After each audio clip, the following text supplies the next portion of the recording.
बाबासाहेब आंबेडकर, भारताच्या राज्यघटनेचे एक महान शिल्पकार.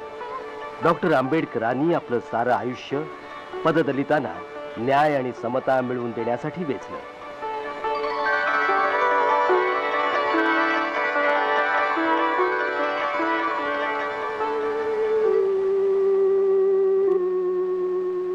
भीमराव आंबेडकरांचा जन्म 14 एप्रिल 1891 मध्ये एका साधारण कुटुंबात झाला. त्यांचे वडील सैन्यात सुभेदार होते. बाबासाहेब हे त्यांचं 14वं अपत्य. बालपणापासूनच त्यांना जातीभेदाचे चटके सहन करावे लागले. आपलं प्रारंभीचं शालेय शिक्षण भीमरावांनी दापोलीमध्ये आणि साताऱ्यात घेतलं. त्याच काळात त्यांना सर्वत्र त्यांची जात आडवी येत होती, पण त्यांच्या शिक्षणाच्या तळमळीमुळे न डगमगता ते पुढे पुढे शिकतच राहिले.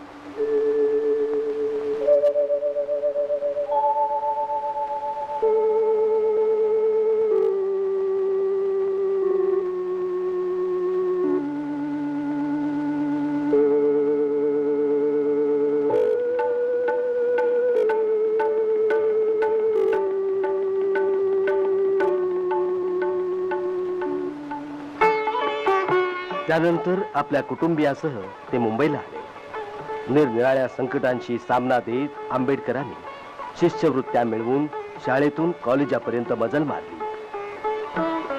आपल्या अभ्यासातील आणि वर्तणुकीतील चोखपणाने आंबेडकरांनी त्यावेळच्या एल्फिन्स्टन कॉलेजच्या प्रिन्सिपॉलाकडून शाबासकी मिळवली आणि नंतर तिथूनच ते 1912 मध्ये पदवी परीक्षा उत्तीर्ण झाले. बडोद्याच्या सयाजीराव गायकवाडांनी त्यांना शिष्यवृत्ती वाढवून दिली.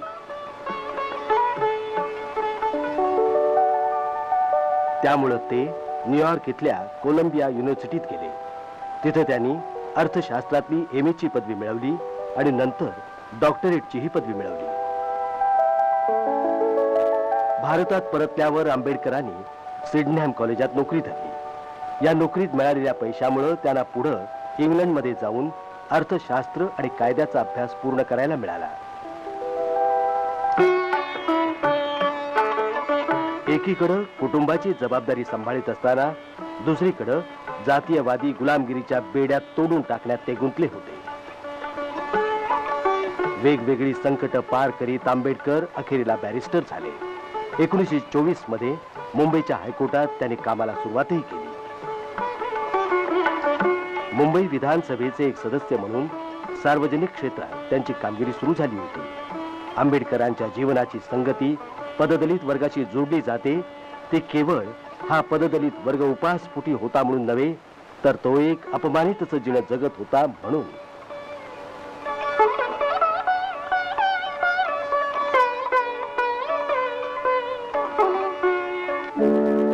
आता वेळ आली होती कृती करून दाखवण्याची.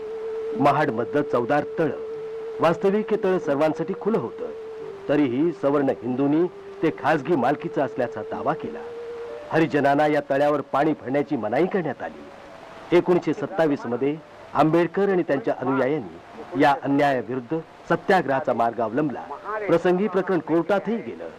तर आपण सर्वजण तळ्यावर जाऊन आपली ताण दागू आणि म्हणून निरीक्षण थिएटर मधून उभ्या पेठेने तामटाळीनं 6 महिने घाटावरून शेवटी कोर्टानं हरिजनांची मागणी मंजूर केली. आंबेडकरांचा विजय झाला.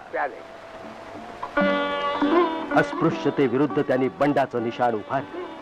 त्यासाठी प्रचाराचं योग्य साधन म्हणून वर्तमानपत्र काढणं हाच एकमेव मार्ग आंबेडकरांपाशी होता. बहिष्कृत भारत या मराठी पाक्षिकातील संपादकीयात त्यांनी हिंदू धर्मावर कोरडे उठले. आपल्या सुरुवातीच्या काळात आंबेडकरांनी जी पदं भूषवली होती त्यात मुंबईच्या सरकारी लॉ कॉलेजात प्रिन्सिपॉल होण्याचं भाग्य त्यांना लाभलं. त्यांच्या बुद्धिमत्तेचा केवढा हा मोठा गौरव.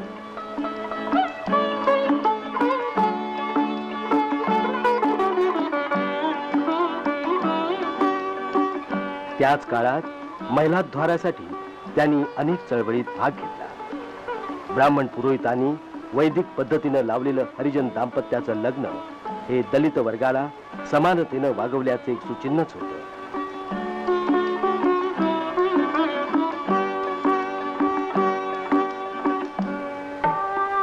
आता डॉक्टर आंबेडकर दलितांचे पुढारी बनले, ते दलितांचे बाबा झाले, त्यांचा एक आधार बनले.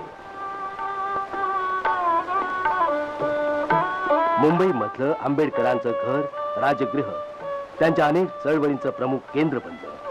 डॉक्टर आंबेडकरांना ग्रंथांचा भारी शौक. फुरसतीच्या क्षणी ते लेखन वाचनात दंग राहत.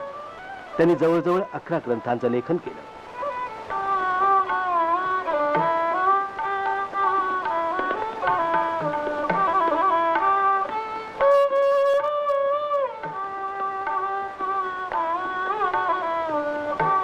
त्यांच्या कार्याचा व्याप वाढत होता. आर्थिक आणि सामाजिक न्याय याविरुद्ध लढण्यासाठी त्यांनी चांगले कार्यकर्ते एकत्रित केले.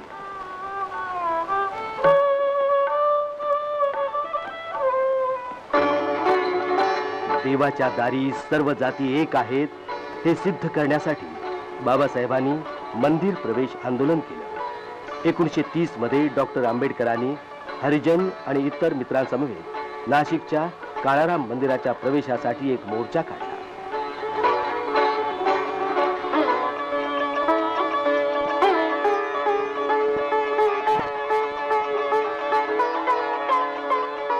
सामाजिक समतेच्या प्रबोधनासाठी त्यांनी याच वर्षात जनता लोकसाप्ताहिक काढलं.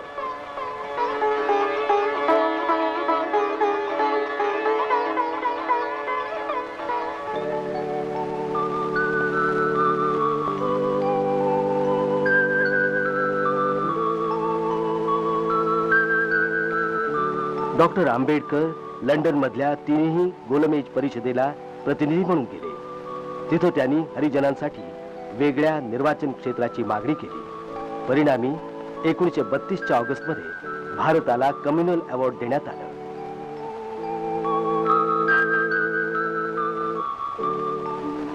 गांधीजींनी आंबेडकरांना विरोध केला.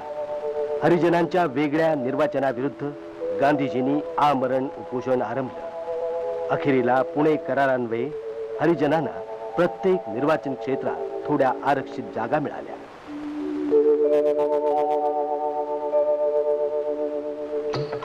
आंबेडकरांनी एका सार्वजनिक सभेत सांगितलं की जातपातीनं पीडित झालेल्यांनी आपल्या मुक्ततेसाठी हा हिंदू धर्म सोडायलाच हवा, त्याशिवाय गत्यंतरच नाही. आता राजकीय क्षेत्रात बाबासाहेबांची क्षितिज वाढली होती. व्हॉइसरायच्या कार्यकारिणीचे ते एक सदस्य बनले आणि मग त्या संधीचा फायदा घेऊन त्यांनी दलित वर्गाच्या कल्याणासाठी अनेक मार्ग शोधून काढले. नव्या योजनांच्या अंतर्गत दलित वर्गाच्या शिक्षणासाठी त्यांनी बराच पैसा जमा केला आणि सरकारी नोकऱ्यातील जागा राखून ठेवण्याची व्यवस्था केली.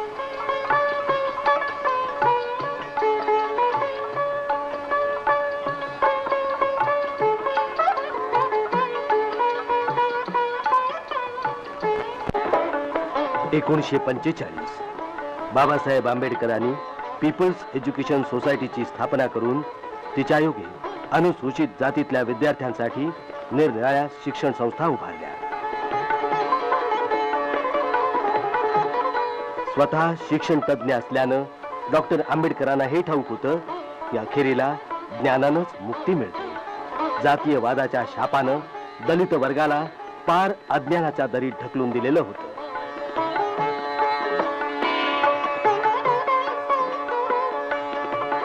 याच उद्देशानं पुढील पिढीला सहाय्य व्हावं म्हणून बाबासाहेबांनी आपलं ग्रंथालय सिद्धार्थ कॉलेजला देऊन टाकलं. स्वातंत्र्य लढ्याचा शेवटचा अंक चालू होता. क्रिप्स मिशननं भारतीय राजकारणाची समस्या सोडवण्याचा प्रयत्न केला, परंतु जवळजवळ सर्वच नेत्यांनी त्यावर बहिष्कार टाकला.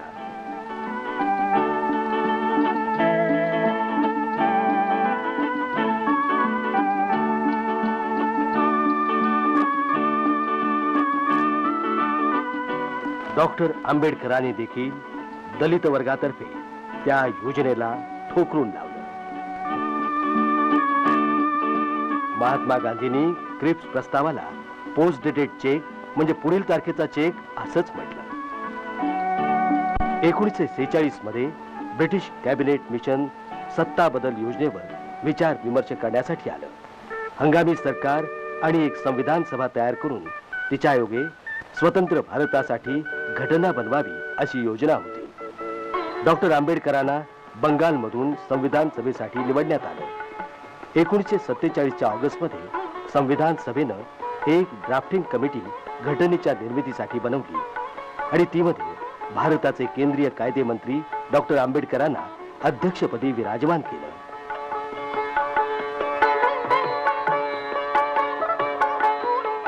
संविधान सभेत बोलताना डॉक्टर आंबेडकर म्हणाले, जोपर्यंत अंतिम उद्देशाच्या प्राप्तीचा प्रश्न आहे तोपर्यंत आपल्यातील कुणालाही कुणाचा संशय येता नये.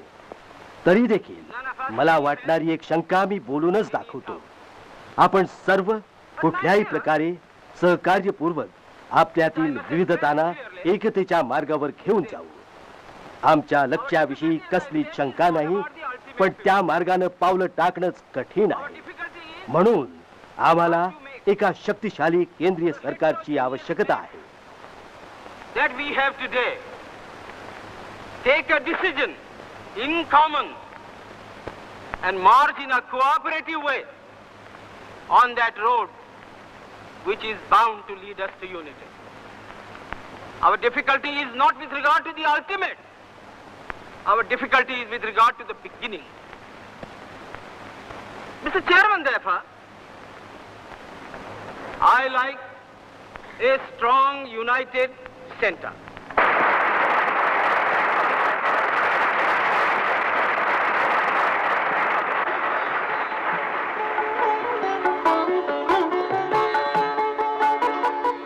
त्रिवार वाचन केल्यावर संविधान सभेनं भारतीय घटनेचा स्वीकार केला.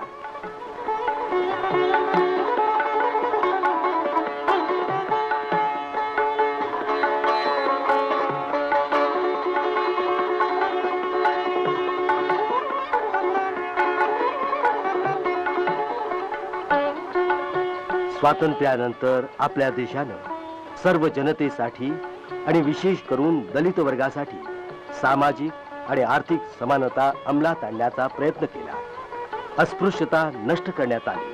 इतकंच काय, अस्पृश्यता मानणं हा गुन्हा ठरवला गेला. आता अनुसूचित जातीच्या विद्यार्थ्यांसाठी IAS परीक्षेच्या शिक्षणाचं एक खास केंद्र देखील उघडलेलं आहे. भारतीय गणराज्याचे पहिले कायदा मंत्री होते डॉक्टर आंबेडकर. केंद्रीय कायदा मंत्री या नात्यानं डॉक्टर आंबेडकरांनी हिंदू कोड बिल अंमलात आणलं. त्यामुळं देशभरच्या कायद्यात समानता येऊन समाज आणि धर्म पालनात सुधारणा होऊ शकेल असं त्यांना वाटलं होतं. आपल्या या उद्देशात साफल्य न मिळाल्यानं त्यांनी 27 सप्टेंबर 1951 मध्ये आपल्या मंत्रिपदाचा राजीनामा दिला. डॉक्टर आंबेडकरांचा सन्मान करण्यासाठी कोलंबिया विश्वविद्यालयानं त्यांना डॉक्टरेट ऑफ लॉ ही पदवी दिली. महात्मा गौतम बुद्धाच्या संदेशाप्रत बाबासाहेबांना त्यांच्या बालपणापासूनच एक प्रकारची आस्था होती. त्यासाठी त्यांनी बुद्धाचा मार्ग चोखाळला. 1956 मध्ये महात्मा बुद्धाची 2500वी महानिर्वाण जयंती होती. त्याच वर्षी 14 ऑक्टोबरला दसऱ्याच्या सुमुहूर्तावर बाबासाहेबांनी बुद्ध धर्माची दीक्षा घेतली. काम अहोरात्र काम अशा या प्रदीर्घ मेहनतीमुळं आणि संघर्षामुळं बाबासाहेबांच्या प्रकृतीवर ताण पडला आणि शेवटी 6 डिसेंबर 1956चा दिल्लीतला तो काळाकुट्ट दिवस उजाडला. वयाच्या 65व्या वर्षी काळानं बाबांना आपल्यापासून हिरावून नेलं. मुंबईमध्ये शोकाकुल जनतेचा एक महासागर उफाळला त्यांच्या लाडक्या बाबांना अखेरचा निरोप देण्यासाठी. दलितांचे बाबा, गोरगरिबांचे कनवाळू बाबा महानिर्वाणाला निघाले. बुद्धम शरणम गच्छामि, धम्मम शरणम गच्छामि.